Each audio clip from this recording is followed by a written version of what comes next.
ঈদ যত ঘনিয়ে আসছে রাজধানীর শপিং মলগুলোতে বাড়ছে ক্রেতাদের ভিড়। নতুন পোশাক ও প্রসাধনী সামগ্রী কিনতে আসছেন তারা, তবে দাম নিয়ে সন্তুষ্ট হতে পারছেন না বেশিরভাগ ক্রেতারা। তারা বলছেন অন্য বছরের তুলনায় দাম বাড়তি, আর এদিকে বিক্রেতারা আশাবাদী ক্রেতার যত অভিযোগই থাকুক না কেন 15 রমজানের পর আরও জমজমাট হবে বেচাকেনা। 10 রমজান পার হয়ে গেছে, জমে উঠছে ঈদের বাজার।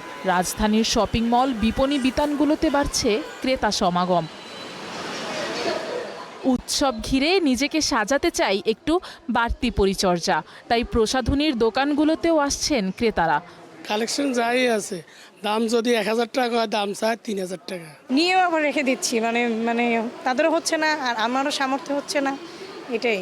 এখন কসমেটিক্সটা একটু বেশি চলতেছে, ব্যাগও চলতেছে টুকটাক। আইলাইনার, মাস্কারা, কাজল, এসব জিনিসগুলোই মেয়েরা বেশি পছন্দ করে, আর এসব জিনিসগুলোই বিক্রি হয় বেশি।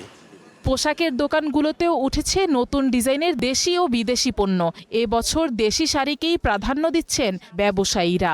এছাড়া মেয়েদের বিভিন্ন থ্রি পিস ও ছেলেদের পাঞ্জাবি রয়েছে আকর্ষণের তালিকায়। আমাদের টাঙ্গাইলের কালেকশন আছে, পাবনার কালেকশন আছে, ইন্ডিয়ান কালেকশন আছে, দেশি কালেকশন আছে। সবকিছু মিলে কালেকশনের কোনো অভাব নেই, ঘাটতি নেই। এখন আমাদের দেশি প্রোডাক্টগুলো এখন ওদের থেকে ভালো কিছু করতেছে, তাই আমরা চাচ্ছি যে দেশি প্রোডাক্টগুলো একটু ফেভার করার জন্য আর কি রাখতেছি আর কি। তবে গেল বছরগুলোর তুলনায় দাম বেশি বলছেন ক্রেতারা। বাচ্চাদের থেকে শুরু করে বয়স্ক সব বয়সী মানুষদের পোশাকের দাম বাড়তি বলে জানাচ্ছেন ক্রেতারা। বাজেটের দ্বিগুণ।